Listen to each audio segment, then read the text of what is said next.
Bismillahirrahmanirrahim. Assalamualaikum warahmatullahi wabarakatuh. Ismi Nusyifa Ananda, ana min firqah Tsaminah. Di sini saya akan menjelaskan tentang sejarah active learning dan apa itu active learning serta teknik-teknik dalam pembelajaran aktif ini atau bisa disebut active learning. Jadi active learning itu pertama kali diperkenalkan oleh seorang filosofi kenamaan Cina yang bernama Confucius. Dia mengatakan bahwa apa yang saya lihat, saya lupa, apa yang saya lihat, saya ingat, apa yang saya lakukan, saya paham. Ketiga pernyataan sederhana ini menekankan pada pentingnya belajar aktif agar apa yang dipelajari di bangku sekolah tidak menjadi suatu hal yang sia-sia. Ungkapan di atas tadi sekaligus menjawab permasalahan yang sering dihadapi dalam proses pembelajaran, yaitu tidak tuntasnya penguasaan anak didik terhadap materi pembelajaran. Dikarenakan guru mengajar di depan kelas sebagai subjek, proses pembelajaran bukan siswa yang menjadi subjek yang seharusnya aktif di dalam kelas. Max Superman telah memodifikasi pernyataan Confucius tersebut menjadi apa yang dia sebut paham tentang active learning, yaitu apa yang saya dengar, saya lupa, apa yang saya dengar dan lihat saya ingat sedikit, apa yang saya dengar, lihat, dan tanyakan atau diskusikan dengan beberapa teman saya mulai paham.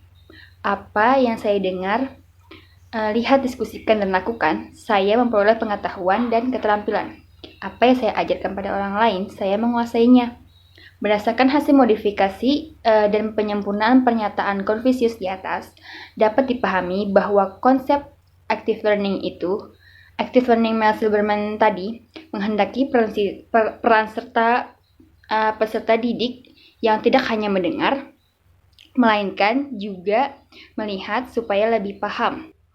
Walaupun sedikit, mendiskusikannya agar memahami atau mendalami, melakukannya agar memperoleh pengetahuan, dan mengajarkannya agar menguasainya.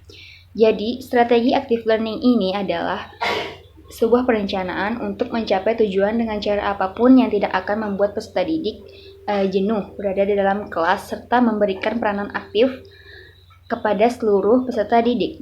Dengan demikian, guru pun senang karena strategi yang digunakan tidak monoton dan tidak berpusat pada guru itu saja.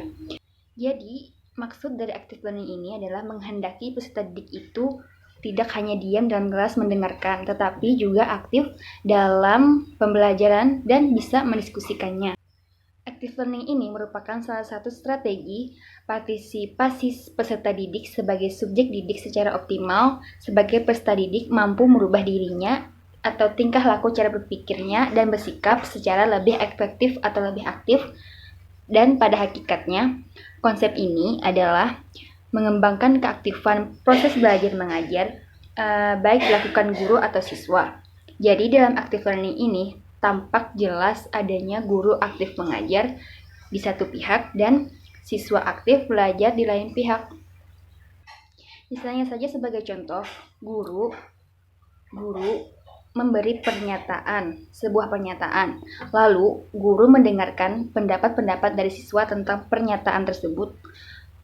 Lalu guru menyimpulkan dari pendapat-pendapat siswa dan menjelaskan kembali tentang suatu pernyataan dari guru. Benjamin menyatakan bahwa pembelajaran aktif memiliki karakteristik umum sebagai berikut. Siswa terlibat dalam lebih dari mendengarkan, kurang menekankan pada penyampaian informasi, dan lebih banyak pada pengembangan keterampilan siswa. Siswa terlibat dalam pemikiran tingkat tinggi, yaitu analisis, sintesis, atau evaluasi. Nah, siswa terlibat dalam kegiatan misalnya membaca, berdiskusi, dan penekanan yang lebih besar ditempatkan pada eksplorasi siswa dari sikap dan nilai mereka sendiri. Pendekatan metode active learning. Jadi pembelajaran aktif mengacu pada pendekatan belajar mengajar di mana siswa melakukan lebih dari sekedar mendengarkan ceramah. Siswa secara aktif terlibat dalam pelajaran yang mereka lakukan. Hal-hal seperti menemukan, memproses, dan menerapkan informasi seperti yang saya contohkan tadi. Ada banyak teknik dalam pembelajaran aktif ini, yaitu memanfaatkan pertanyaan ujian yang dihasilkan siswa, mengatur debat siswa, menganalisis atau bereaksi terhadap video, memanfaatkan game, mengatur sesi ulasan yang dipimpin oleh siswa, mengaktifkan kelompok pembelajaran kolaboratif, memanfaatkan presentasi lisan, dan pembelajaran kooperatif. Penggunaan teknik-teknik ini dalam kelas sangatlah penting karena dampaknya yang sangat kuat pada pembelajaran siswa. Nah, mungkin itu saja yang dapat saya sampaikan tentang active learning. Salah dan khilaf mohon maaf. Syukran alaihi timamikum. Wassalamualaikum warahmatullahi wabarakatuh.